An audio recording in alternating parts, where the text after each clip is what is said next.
Listo. A iniciar. Listo. Perfecto. Ya. Listo. Buenas tardes a todas y a todos desde la ciudad de Ginebra, en Suiza. Buenos días en Venezuela, buenas tardes en Damasco, Siria. Mi nombre es David López, consultor de Derechos Humanos para América Latina y Mecanismos ONU aquí en Ginebra, y es en nombre del Comité de Solidaridad Internacional de Venezuela que les deseamos la bienvenida a todas y a todos ustedes para tratar el tema hoy de Siria y de cómo está viviendo su día a día actualmente en medio de esta crisis de salud que vivimos en el mundo, conocida como el COVID-19. Tenemos para ello el honor y el gusto de estar en conexión con el profesor Ishan Banús, que es actual corresponsal de Telesur, profesor también, conocedor de todo el tema de Oriente Medio, y lo saludamos actualmente desde Ginebra, esperando que esté bien también y que nos pueda dar también un panorama de todo lo que está sucediendo hoy por hoy en la República Árabe Siria. Comenzaría Bueno, entonces por dejarlo justamente mandar un saludo. sí, buenas tardes, David, y saludos fraternales y solidarios a todos los que nos siguen por esta vía. Perfecto. Bueno, profesor, yo comenzaría primero por hacerle una pregunta donde hoy por hoy todo el mundo se ha de preguntar: Siria hoy en medio de la guerra, ¿cómo está asumiendo la crisis del COVID-19? Sí, efectivamente es una tarea difícil porque la guerra terrorista impuesta sobre Siria desde hace casi a 10 años ha dejado graves pérdidas a nivel económico y también ha destruido gran parte de la infraestructura del país, sobre todo en el sector sanitario.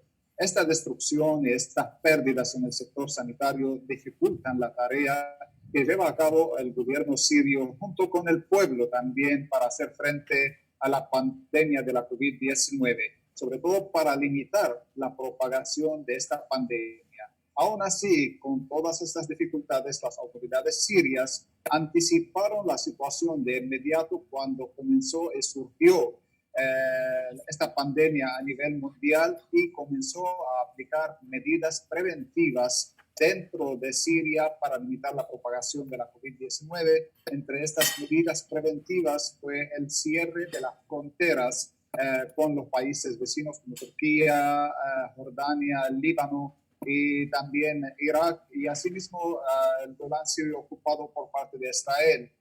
También suspendieron los vuelos aéreos entre Siria y el resto del mundo. También comenzaron a evacuar a los sirios que están en el extranjero, y cada sirio que llegaba a Siria estaba sometido a una cuarentena de 14 días en centros de cuarentena después de realizarle todos los chequeos necesarios. Esto con respecto a las fronteras, pero dentro del país el gobierno sirio impuso un toque de queda nocturno desde las 6 de la tarde hora local en Siria hasta las 6 de la mañana. Después ha ampliado este toque de queda los fines de semana en Siria, los viernes y sábados de 12 de la tarde hasta las 6 de la mañana del otro día. Y ahora en la época de Ramadán, que es el mes de ayuno musulmán, ha reducido las medidas preventivas con respecto al toque de queda. Ya se extiende de 7:30 de la noche hasta las 6 de la mañana del otro día. Pero además de esto ha suspendido el transporte entre las provincias, y asimismo todos los medios de transporte colectivo, público y privado dentro de las ciudades y fuera de las ciudades. También han sido cerradas las escuelas y todos los centros docentes del país hasta el próximo 2 de mayo. Y asimismo ha suspendido las actividades colectivas, las aglomeraciones y también los rezos colectivos, tanto en mezquitas como en iglesias, para impedir la propagación de la pandemia. Pero por encima de todo esto, el sector sanitario sirio ha jugado un papel importante en esta lucha y en esta batalla contra la COVID-19 porque se han creado equipos especializados en epidemiología en todas las provincias del país y también se han creado centros de cuarentena en las 15 provincias de Siria y asimismo se han destinado hospitales dentro de las ciudades que se han transformado para recibir y tratar a sospechosos casos de contagio por el COVID-19. Hasta el momento, Siria ha confirmado 44 casos de contagio, de los cuales 27 se han recuperado y 3 han fallecido lamentablemente. Y todo este esfuerzo que lleva a cabo el gobierno sirio con el apoyo de los ciudadanos, porque hay un alto nivel de disciplina social en la aplicación de las medidas preventivas, todo este esfuerzo realmente choca con la negativa de los países occidentales que se jactan de defender los derechos humanos y la vida humana. Entiendo que realmente en el caso de Siria son los responsables, según afirman las autoridades sirias, de la propagación de la COVID-19 y de la muerte debido a las sanciones que aplican sobre Siria y estas sanciones impiden la exportación, la importación de equipos médicos y medicamentos necesarios para hacer frente a la COVID-19 como los respiradores artificiales y también como las mascarillas y otros productos necesarios. Pero con el apoyo de países amigos como China, Rusia e Irán, que ofrecieron ayuda médica a Siria en estos momentos, también con la gestión que está llevando a cabo la industria sanitaria siria, que ha comenzado a producir mascarillas, también respiradores artificiales con capacidades nacionales. Con todo este esfuerzo estamos saliendo adelante y la realidad que los casos de contagio en Siria son muy limitados en comparación con los países vecinos y con otros países occidentales y europeos.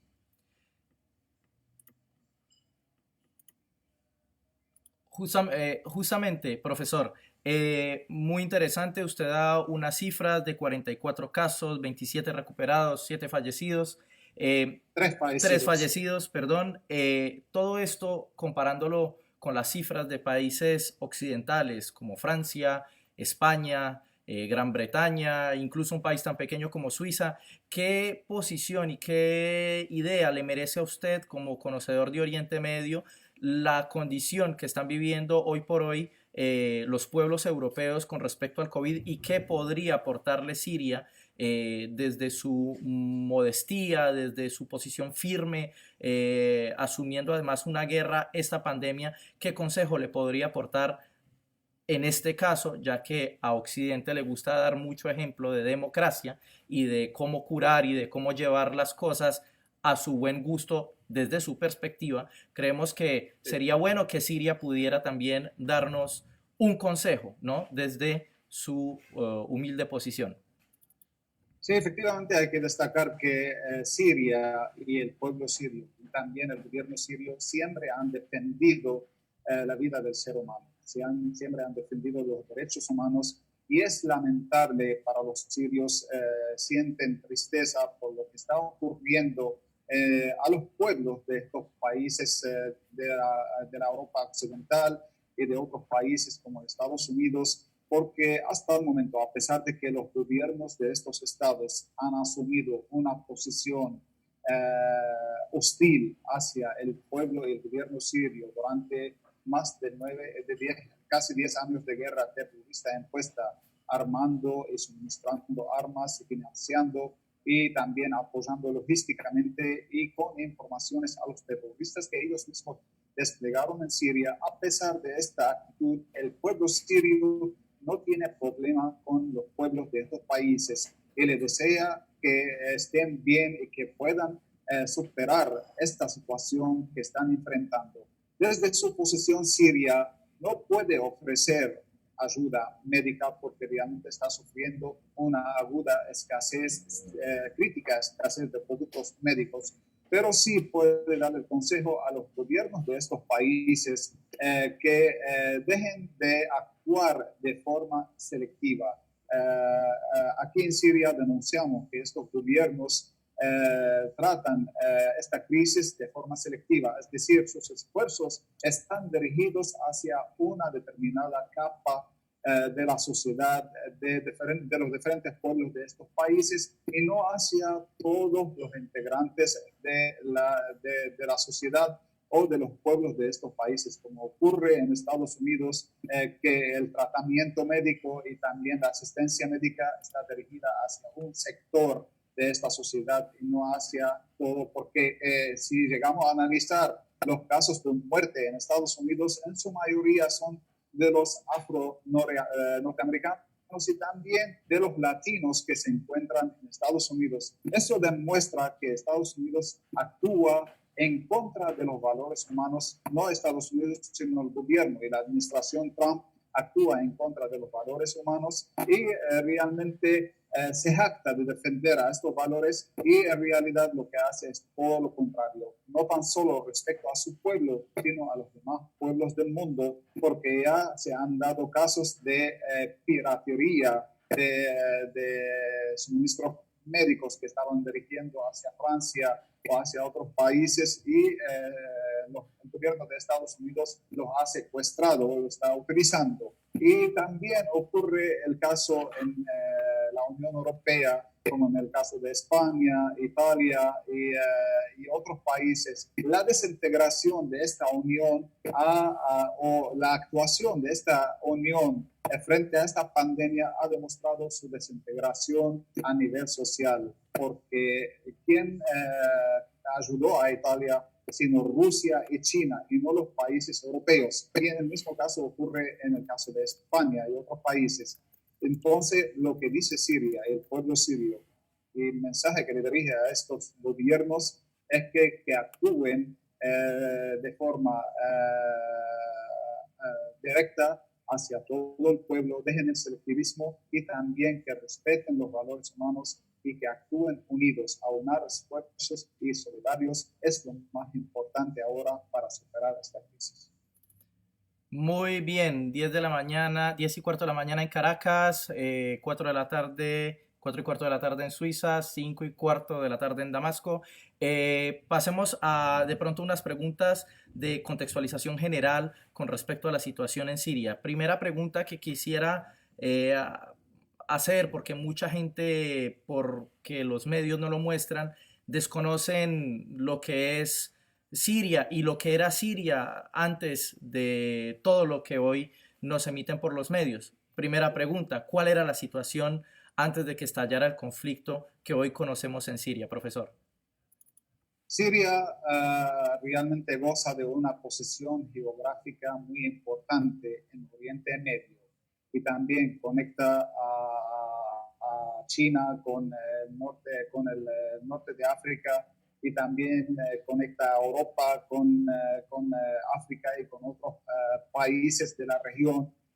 Siria era el tránsito y el paso de numerosas caravanas y rutas comerciales y económicas.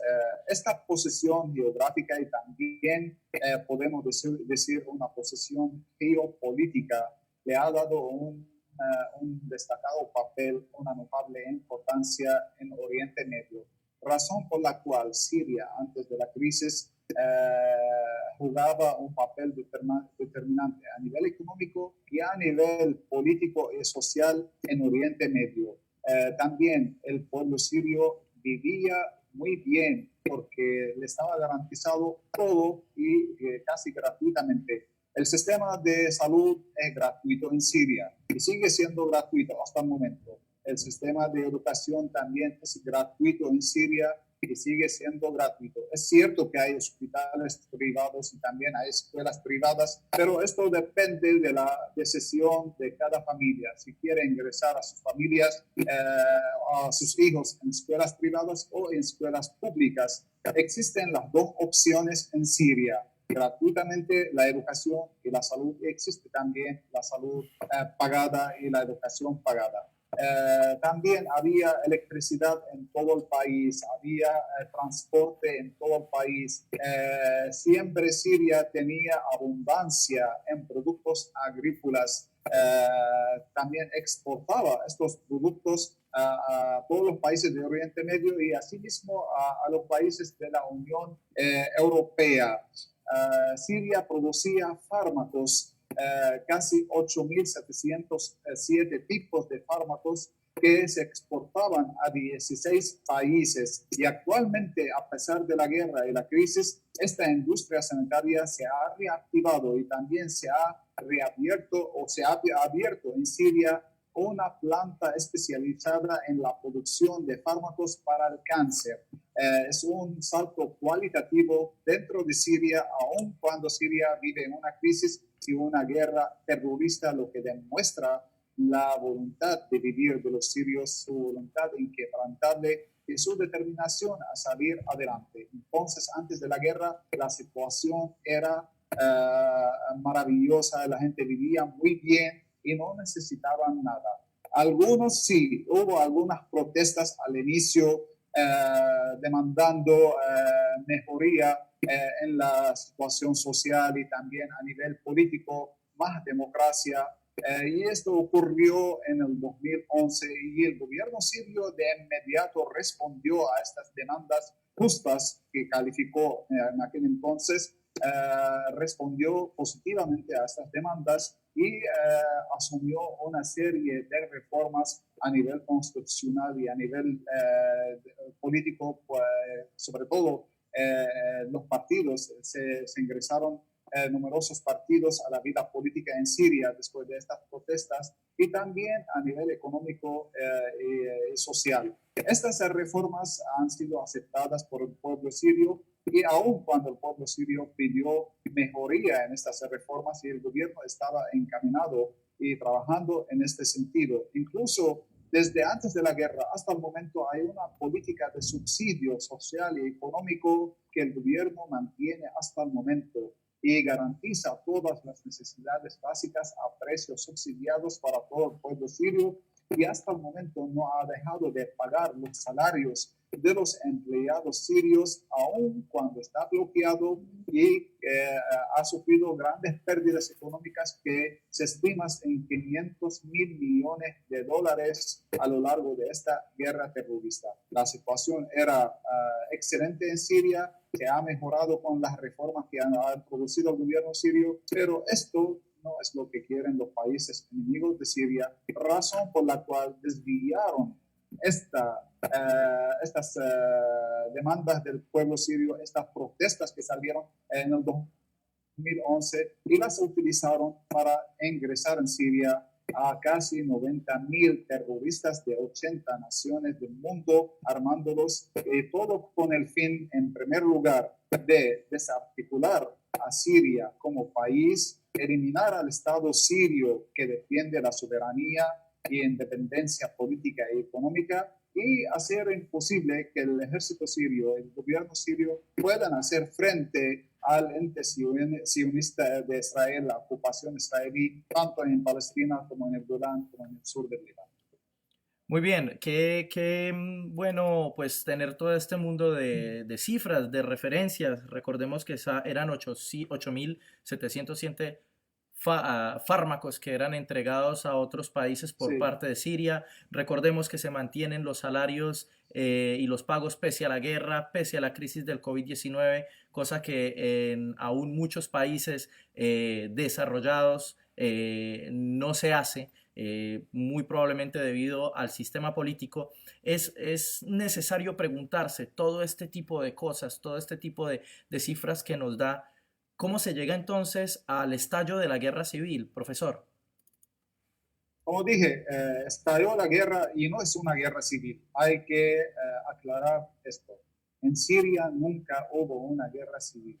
En Siria el pueblo sirio se caracteriza por su unidad, aun cuando la sociedad siria es muy diversificada. Hay numerosas etnias y sectas religiosas, hay musulmanes, cristianos y de otras minorías que siempre vivieron y no convivieron, sino vivieron juntos en Siria, en armonía, en paz, unidos. Los musulmanes y los cristianos en Siria celebran las fiestas de ambos credos juntos y también están unidos en las penas y las penurias.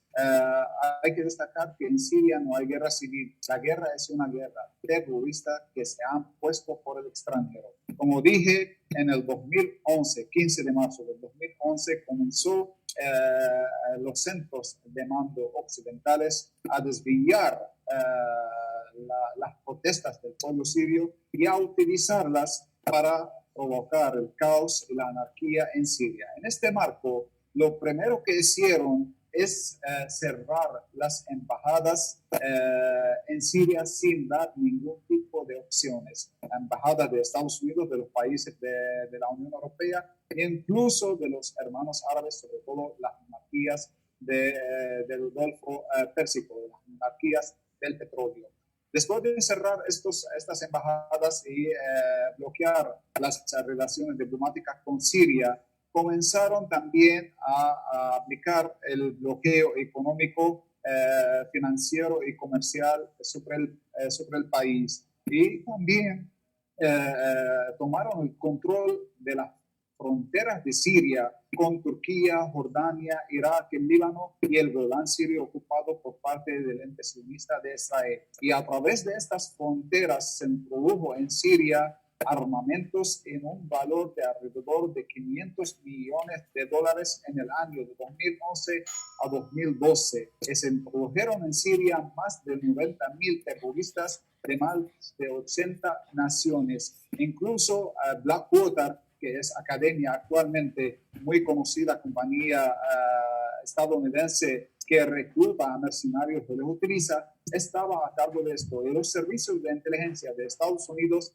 Reino Unido y Francia y el Mossad israelí también estaban dirigiendo la operación y el proyecto conocido como Nido de Avispón. Este proyecto, como dije, quería desmembrar a Siria, derrocar a la fuerza al gobierno sirio, contrario a los planes de hegemonía de Estados Unidos y a los planes colonialistas de Israel, y también desarticular al pueblo sirio. Al servicio de esta operación también estaban los medios de comunicación. Una acusada manipulación mediática a nivel global se ejercía contra Siria. Pocos canales son los que estaban transmitiendo la realidad desde Siria, incluido Telesur, que siempre ha estado desde el inicio de la crisis transmitiendo esta realidad. En esta campaña de manipulación mediática le bloquearon a Siria el acceso a los satélites. E incluso la televisora siria ya no podía transmitir vía satélite a otros países para no transmitir la realidad. Trataron de demostrar, como dije al principio, que había en Siria una guerra civil, que había protestas contra el gobierno sirio, que el gobierno estaba reprimiendo a la oposición y a todo lo que salía en protesta, que estaba bombardeando a estos ciudadanos y asesinándolos, pero la realidad era totalmente contraria.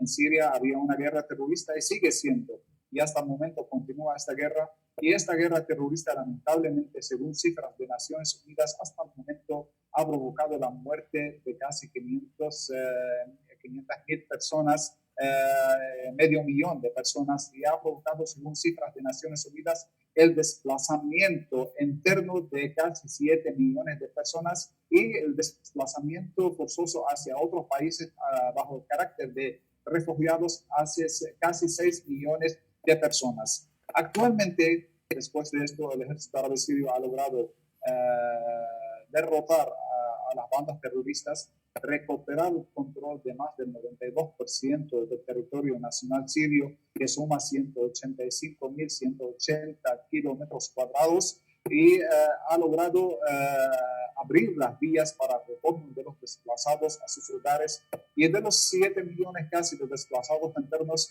ha retornado alrededor de 4 millones de desplazados, y de los refugiados en países extranjeros, de los 6 millones ha retornado hasta el momento voluntariamente también alrededor de 1 millón de refugiados hacia sus hogares bajo condiciones dignas, donde reciben todas las facilidades para que puedan continuar su vida en las zonas liberadas de forma digna, segura y sin ningún tipo de problema.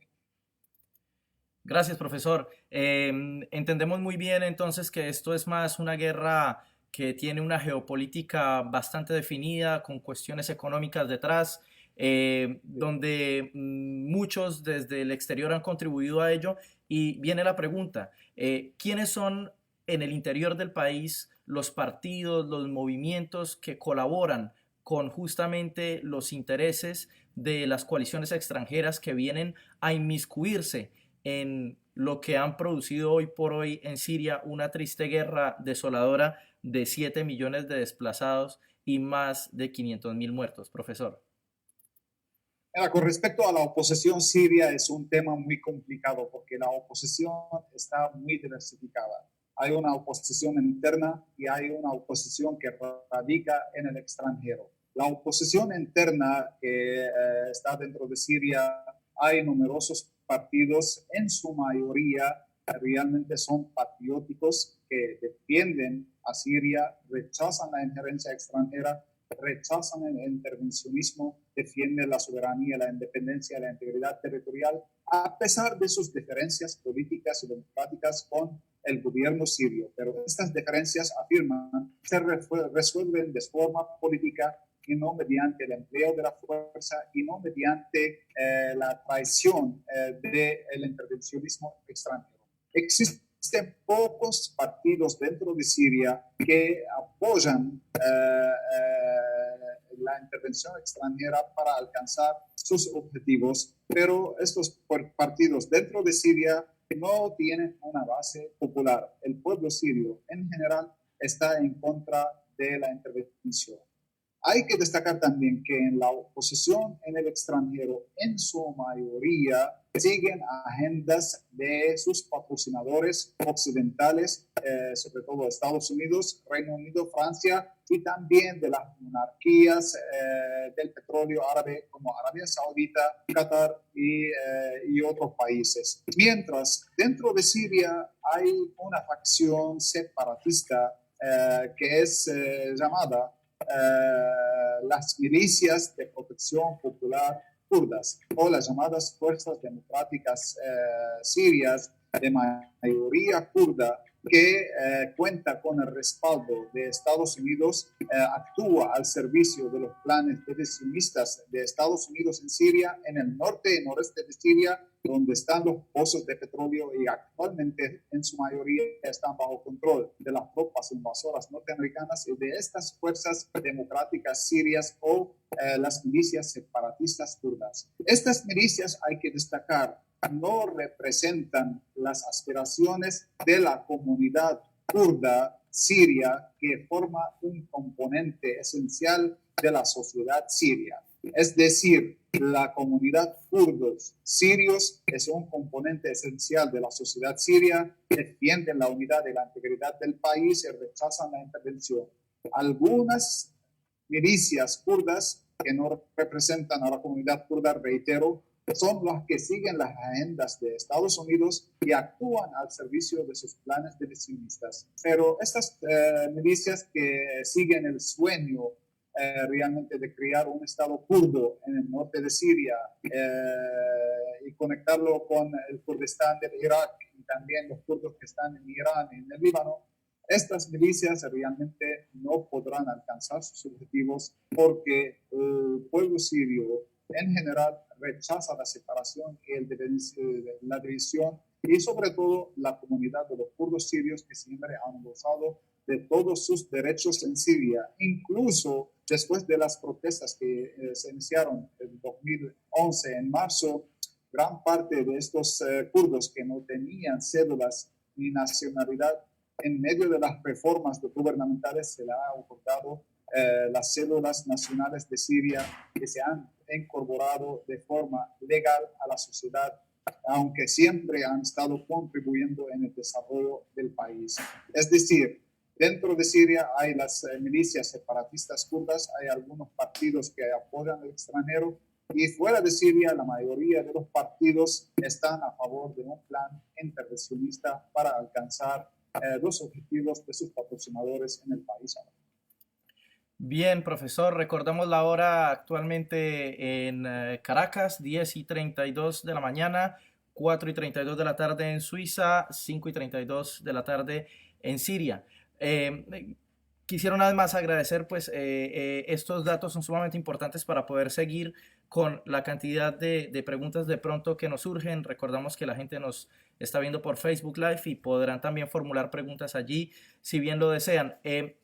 Una pregunta que surge, sabemos que la oposición viene hace unos diálogos aquí en Ginebra con el gobierno legítimo de Bashar al-Assad para formar una mesa que puedan llegar a un acuerdo, pero no obstante hay mucha presión internacional, notablemente por parte de intereses de los Estados Unidos. ¿Cómo es que se involucran las potencias internacionales en un conflicto que es provocado, además que es interno, que solamente le concierne a Siria arreglar, pero no obstante se meten ahí? ¿Cómo llega esa intromisión extranjera, profesor? Sí, muy importante esta pregunta, porque hay un detalle muy importante aquí. Con respecto al gobierno sirio, apoya cualquier iniciativa encaminada a solucionar el conflicto de forma pacífica y política para realmente ahorrar el derramamiento de sangre y para ahorrar la destrucción y para impedir que haya más sufrimiento a nivel interno. Razón por la cual las autoridades sirias siempre estuvieron presentes en todas las plataformas de negociaciones políticas. Hay que destacar que la crisis en Siria, el conflicto en Siria, se trata de resolver de forma política en dos plataformas. Una es en Ginebra, auspiciada por Naciones Unidas, y la otra en Astana, o actualmente Nur Sultan, que es la capital de Kazajistán, y es auspiciada por Rusia, Turquía e Irán. Son los países copatrocinadores de esta plataforma. La primera plataforma en Ginebra, hay una delegación oficial del gobierno sirio que participa en estas conversaciones. Por cierto, son casi 12, hasta el momento 12 sesiones de negociaciones, y hay una delegación que representa a la oposición en el extranjero. Pero esta delegación de la oposición en el extranjero no representa a todas las corrientes opositoras que radican en el extranjero, porque precisamente ahí se involucraron las fuerzas extranjeras, Estados Unidos, Reino Unido, Francia y los países del Golfo Pérsico, donde ellos nombraron los representantes de esta oposición, que integran a esta delegación de la oposición, y ellos le entregan la agenda y los puntos de debate, de diálogo. Con respecto a estas negociaciones, hasta el momento no han dado notables avances hacia la solución del problema debido a la injerencia extranjera y al intervencionismo de estos países, porque quieren alcanzar una solución que no es propia de los sirios. Quieren imponer una solución planeada y fabricada en el extranjero a la medida de sus intereses. Con respecto a la otra plataforma en Astana, el gobierno conversa con la llamada oposición armada, que no existe este concepto, pero ya Occidente ha promovido este concepto, porque la oposición no puede ser armada. La oposición es una diferencia de opiniones que puede alcanzar tus aspiraciones por vía política mediante las conversaciones, pero no mediante el empleo de las armas y la fuerza. Pero aún así el gobierno sirio aceptó conversar con esta llamada oposición armada bajo patrocinio de Rusia, Turquía e Irán. Se han alcanzado importantes avances en esta plataforma, como la creación de las zonas de detención en territorio sirio, 4 zonas de detención o de 4 zonas desmilitarizadas, de las cuales actualmente 3 están bajo control del gobierno sirio. Únicamente queda la zona desmilitarizada de Idlib y parte de Alepo, que actualmente está bajo control de los terroristas del Frente al-Nusra y otras agrupaciones terroristas apoyadas por países regionales. También se alcanzó en el Congreso Nacional de Diálogo en Sochi la creación de la llamada Comisión de redacción y reforma de la Constitución Nacional Siria, y comenzó sus labores esta comisión en Ginebra, pero también, al igual que las negociaciones de Ginebra, la oposición pone obstáculos para no avanzar y intenta, por el apoyo de sus aliados, imponer una constitución y una carta magna que no representa las aspiraciones del pueblo sirio, sino las aspiraciones de sus patrocinadores. Siria en este punto precisamente afirma que la Carta Magna es una decisión propia del pueblo sirio. Lo que se hace en esta comisión es analizar los artículos de la actual Carta Magna del país, y si algún artículo requiere de reforma, se somete primero a votación para aprobar que hay una reforma, y después esta reforma se somete a referéndum popular. Y no será aprobada la reforma, sino se aprueba a nivel popular mediante el referéndum. Mientras la oposición, en este punto precisamente, lo que quiere es cambiar toda la constitución del país, imponer una nueva constitución redactada en el extranjero, razón por la cual no está avanzando esta iniciativa. Bien, mil gracias. Recordamos que estamos con el profesor Hisham Banús, corresponsal de Telesur en Oriente Medio. Esta reunión, foro promovido por el Comité de Solidaridad Internacional de Venezuela. Una pregunta que la gente muy probablemente se hará, incluso con todo lo que está sucediendo con Venezuela y las sanciones que está asumiendo, igualmente Cuba, etcétera, y de todo el tiempo que esto ha permanecido. ¿Por qué está durando tanto la guerra en Siria? ¿Por qué, a pesar de que los Estados Unidos ha recibido golpes muy fuertes, diplomáticos, incluso militares, los grupos terroristas también lo han vivido? ¿Por qué sigue este conflicto tan permanente? ¿Por qué es tan largo? Sí. Sí, mira, hasta el momento Estados Unidos y sus aliados europeos y regionales han fracasado en alcanzar sus objetivos en Siria mediante el empleo del terrorismo y también la manipulación mediática y otras herramientas inhumanas. Estados Unidos, como dije, sus planes han fracasado. El plan Nido de Abispón ha fracasado en Siria, no ha logrado sus objetivos. Debido, en primer lugar, a la firmeza del pueblo sirio, su apego a su unidad nacional, su identificación con su gobierno legítimo y su identificación y el respaldo a su ejército nacional. Estos son los principales factores que permitieron hasta el momento que el pueblo sirio pueda resistir y pueda salir triunfante de una guerra terrorista impuesta por el extranjero. Dije, quedaron algunos focos terroristas. El último bastión terrorista en Siria se encuentra actualmente en la noroccidental provincia de Idlib. También hay algunas partes del territorio sirio que están ocupadas por las tropas norteamericanas, sobre todo en las zonas ricas en yacimientos de petróleo y gas al norte y noreste de Siria. Y hay algunas partes donde están desplegadas tropas turcas en el norte y noreste de Siria, y que Siria califica su presencia como ilegal. Hasta el momento se continúa esta guerra terrorista porque estos países no quieren reconocer el fracaso de sus planes contra Siria.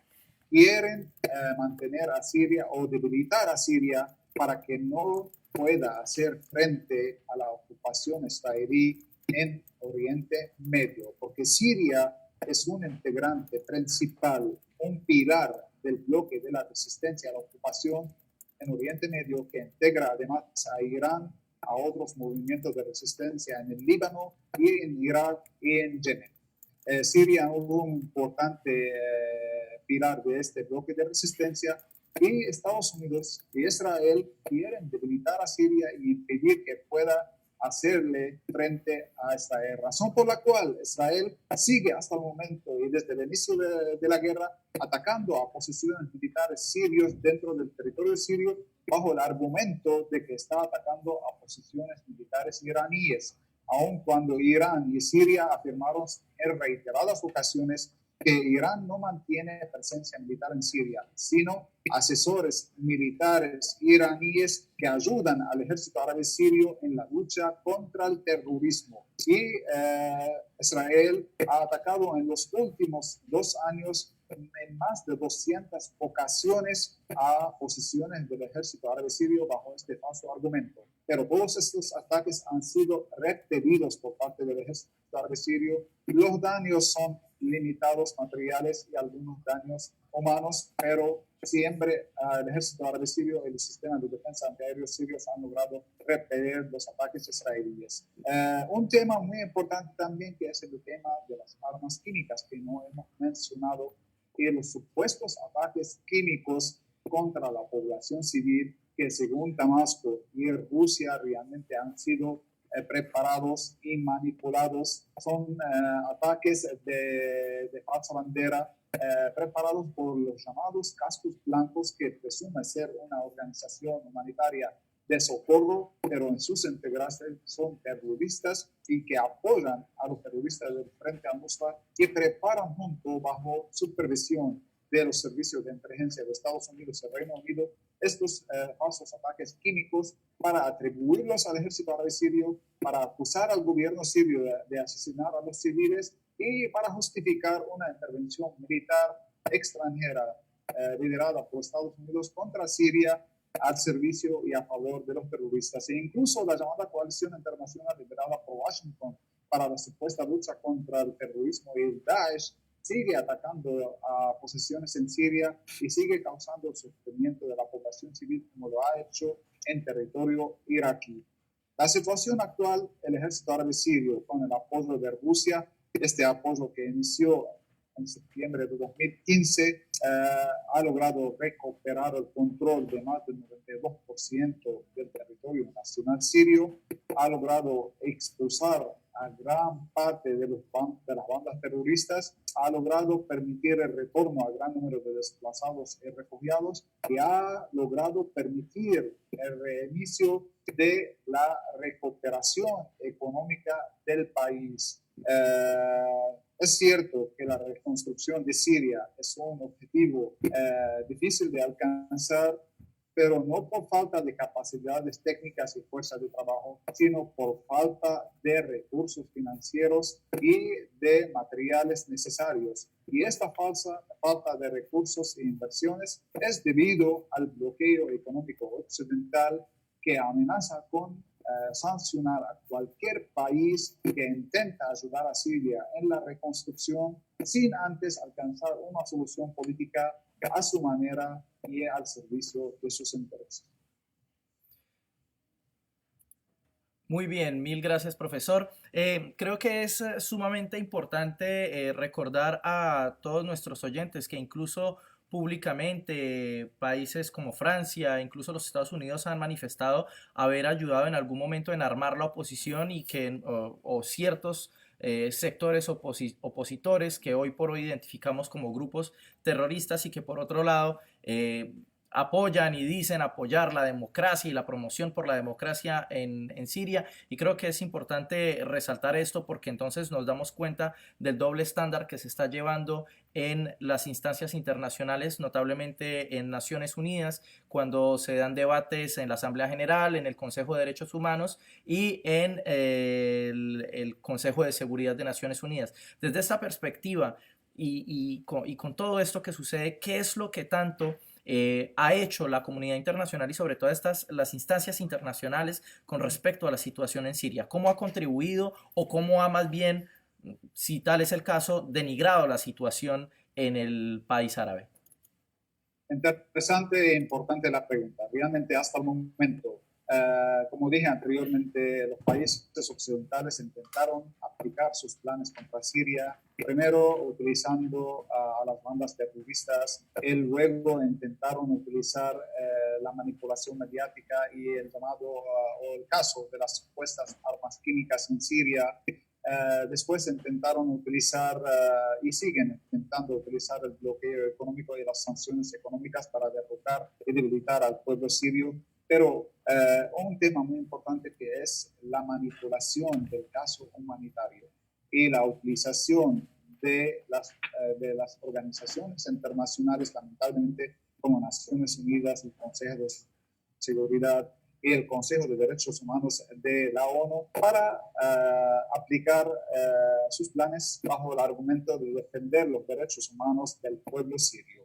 En este marco está presente Rusia y China, que siempre han vetado las resoluciones hostiles de los países occidentales en el Consejo de Seguridad contra Siria y también en el Consejo de Derechos Humanos. La última resolución que fue vetada por Rusia y China intentaba prorrogar lo que es el mecanismo de suministro de ayuda humanitaria transfronteriza a Siria. Y este mecanismo ha sido utilizado para violar la soberanía de Siria a lo largo de la guerra y para introducir en territorio sirio armamentos y mercenarios bajo la falsa excusa de producir en territorio sirio de ayuda humanitaria.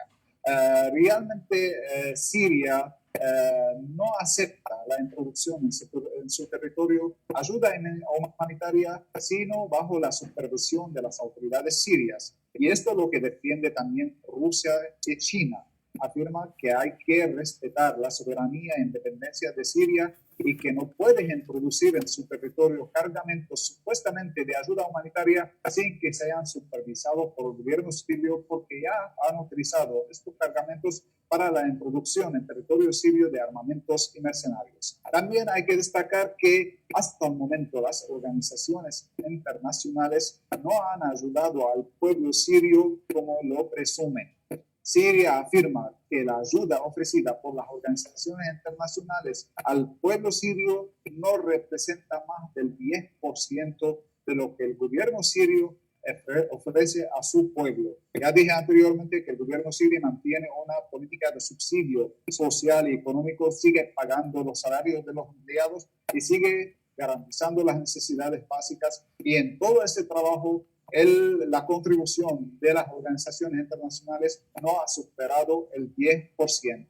Pero además de esto, estas organizaciones, lamentablemente, como afirma el pueblo sirio, están siendo utilizadas como plataformas para atacar al pueblo sirio, atacar sus derechos bajo falsos argumentos. Y también hay que destacar que entre estas organizaciones está la Organización Internacional para la Prohibición de las Armas Químicas, que se ha dado a conocer últimamente a través de reportes difundidos por Wikileaks y Edward Snowden y otros expertos dentro de la OPAC, de que sus informes sobre los supuestos ataques químicos en Siria han sido manipulados y han sido utilizados para argumentar unos ataques extranjeros sobre Siria, como ocurrió en abril de 2017 en la agresión tripartita de Estados Unidos, Francia y Reino Unido con misiles contra la capital de Siria, Damasco, después de que hayan acusado a Damasco de llevar a cabo un ataque químico en las afueras de Damasco, en la ciudad de Duma, el 7 de abril, antes de ser investigado el caso y antes de tener pruebas de que sí realmente hubo o no un ataque químico. Entonces, las organizaciones internacionales nunca han actuado a favor del pueblo sirio, siempre han actuado en contra de la soberanía, independencia, integridad territorial de Siria, pero siempre hubo dentro de estas organizaciones países que respetan el derecho humano, como Venezuela, Cuba, Rusia, China, que siempre han rechazado cualquier intento de atacar a Siria haciendo uso de estas plataformas y de estos organismos internacionales.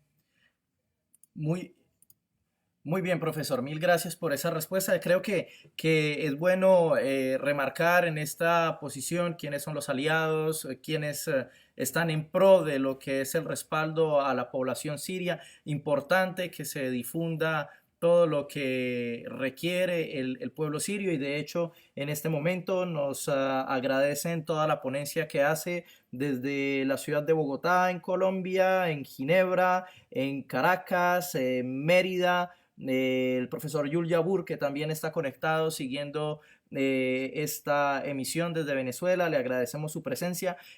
Una pregunta. Sabemos que hay un acuerdo del 5 de marzo entre Turquía y Rusia. Y Sí, esto sabiendo de que el ejército sirio venía liberando también unos territorios como Sarakeb y Al-Nairab, ¿no? Y sí. la ruta M5 que también fue liberada, que es la que une Alep a Damasco. Primera pregunta es, en este contexto, ¿cómo es el acuerdo entre Turquía y Rusia? Y en segundo lugar, ¿se ha cumplido realmente el acuerdo sabiendo que Erdogan, tengo entendido, pidió también un cese al fuego a condición de que la ruta M4 fuera liberada y donde se le pedía a los terroristas que fueran 6 kilómetros al norte y 6 kilómetros hacia el sur? ¿Cómo ha venido sucediendo todo esto? ¿Cómo se está viviendo esta situación en el sector mencionado, profesor? Sí, en primer lugar hay que destacar que en el marco del formato de Astana, las conversaciones entre el gobierno sirio y la llamada oposición armada patrocinada por Rusia, Turquía e Irán, se ha alcanzado el acuerdo de establecer 4 zonas desmilitarizadas en Siria. Ya dije, 3 de ellas están bajo control del gobierno sirio. Hay una zona desmilitarizada en Idlib y alguna parte de Alepo que está actualmente bajo control de los terroristas del Frente al-Nusra. Este acuerdo de las zonas desmilitarizadas y de destensión no ha sido acatado ni aplicado por parte de los terroristas, sino más bien aprovecharon este acuerdo para reorganizar sus filas, para rearmarse y llevar a cabo ataques contra la población civil en las zonas aledañas y contra posiciones del ejército árabe sirio. En respuesta a estas violaciones y en respuesta a los ataques que estaban llevando los terroristas contra la población civil, causando la lamentable muerte de civiles indefensos y la destrucción de bienes públicos y privados, el ejército árabe sirio puso en marcha la operación militar para la liberación de la provincia de Idlib y la campiña de Alepo de manos de los terroristas. Ello con el apoyo de Rusia, y Rusia es un país que ha firmado este acuerdo de la zona desmilitarizada con Turquía y Irán. Pero viendo la situación, Rusia decidió apoyar al ejército árabe sirio en la liberación de esta zona. En este marco, el ejército árabe sirio ha logrado avanzar a ritmo acelerado contra los terroristas del Frente al-Nusra y otras agrupaciones terroristas. Ha llegado a liberar más de 1.900 kilómetros cuadrados de toda esta zona, que integra a más de 215 localidades, aldeas y ciudades, incluidas Sarakeb y también Negrab, y incluida Khan Sheikhoun y Arija y Ma'aret al-Nu'man, ciudades estratégicas e importantes que estaban en la autopista que une entre Damasco y Alepo M5. Esta autopista ha sido desbloqueada por completo. Se ha reabierto esta autopista y el transporte entre Damasco y Alepo, y lo que conllevó también después a la reabertura del aeropuerto internacional de Alepo y ponerlo en funcionamiento, porque antes atacaban este aeropuerto e impidían el vuelo aéreo a este aeropuerto. El ejército árabe sirio en este avance estaba llegando a su objetivo. Ya llegó a una distancia de 8 kilómetros de la ciudad de Idlib, dentro de la provincia de Idlib. Estaba al punto de liberar a esta ciudad de los terroristas del Frente al-Nusra. Aquí intervino Turquía, ocurrieron actos provocativos. Los terroristas del Frente al-Nusra el pasado mes de febrero llevaron a cabo un ataque masivo contra posiciones del ejército árabe sirio. El ejército árabe sirio respondió con ataques de artillería y misiles contra los terroristas que atacaron, y realmente dentro de estos terroristas, y lamentablemente estaban soldados turcos presentes en estos ataques, y perdieron la vida. Y entonces Turquía respondió atacando al ejército árabe sirio, afirmando que Siria estaba atacando a sus soldados que estaban desplegados en esta parte de Siria en función del acuerdo de la zona desmilitarizada y los puntos de observación turcos en territorio sirio para monitorear esta zona desmilitarizada. Pero según Rusia, estos soldados estaban donde no debían estar, y estos soldados no avisaron antes de llegar a este punto donde estaban los terroristas, razón por la cual perdieron la vida. Y entonces Turquía utilizó esta excusa para llevar a cabo después su operación militar contra el ejército árabe sirio. Esta operación terminó porque también el ejército árabe sirio hizo frente a estos ataques. Esta operación terminó en el acuerdo después entre los presidentes de Rusia y Turquía, Vladimir Putin y Recep Tayyip Erdogan, el 5 de marzo pasado, de imponer un alto el fuego en Idlib y la zona desmilitarizada. También crear una zona segura de 6 kilómetros al norte y 6 kilómetros al sur de la autopista M4 y también realizar patrullaje conjunto ruso-turco de militares turcos y rusos en la autopista M4 a condición después de que estos terroristas se salgan de la autopista, se desbloquee la autopista y también salgan de los últimos reductos en la provincia de Idlib. Pero este acuerdo tampoco ha sido acatado y Rusia hasta el momento acusa a Turquía de que no ha cumplido sus compromisos en el marco de los acuerdos suscritos con respecto a Idlib y a la zona desmilitarizada. Y hasta el momento Damasco y Siria califica de ilegal la presencia de las tropas turcas en territorio sirio. El pueblo sirio la considera como una ocupación y el ejército árabe sirio afirma que después de expulsar a los terroristas hará lo mismo con todas las tropas extranjeras, ya sean las tropas norteamericanas o las tropas turcas presentes en territorio sirio. Por último, antes de cerrar, me gustaría dar algunas cifras, si me permite, sobre la situación actual en territorio sirio. Hay que destacar que después del fracaso de Estados Unidos y sus aliados, recurrieron a implementar y a reproducir lo que es el bloqueo económico, financiero y comercial contra Siria. En este marco, este bloqueo impide hasta el momento las remesas desde el extranjero, congela efectivos y cuentas bancarias en el extranjero, ha bloqueado todos los acuerdos suscritos entre Siria y estos países de la Unión Europea, incluido impedir la imprenta de papel y moneda, y asimismo han utilizado este bloqueo para impedir las importaciones, exportaciones y para cortar las vías de comunicación satelital y para cortar y bloquear todo el transporte entre Siria y otros países por vía marítima, aérea y terrestre. Este bloqueo, junto a los actos de sabotaje terroristas, causaron hasta el momento, según cifras de Naciones Unidas, pérdidas de 500 mil millones de dólares para la economía de Siria.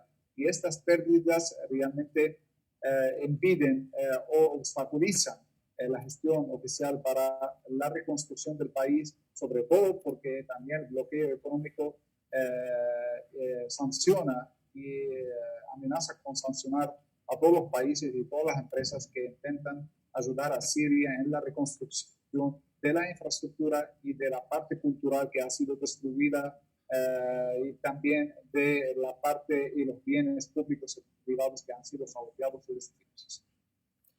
Muy bien, mil gracias, profesor, por todos estos datos. Creo que son sumamente importantes haberlos dado para que mucha gente que desconocía o tenía inquietudes o quería tener mayor información sobre lo que sucede en Siria, pues por medio de este foro que organiza el Comité de Solidaridad Internacional de Venezuela haya podido aclarar sus dudas y despejar algunas otras. Yo quisiera agradecerle una vez más por su presencia, por su esfuerzo, por todo el conocimiento que aquí nos brinda.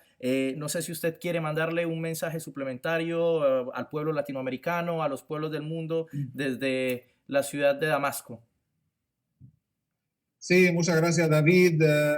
Lamentablemente el tiempo, aunque parezca largo, pero ha sido corto, todavía hay mucha información que quería darle a los que nos sigan, pero será para otro momento. Agradezco mucho la solidaridad y el apoyo que siempre Siria y el pueblo sirio ha recibido de países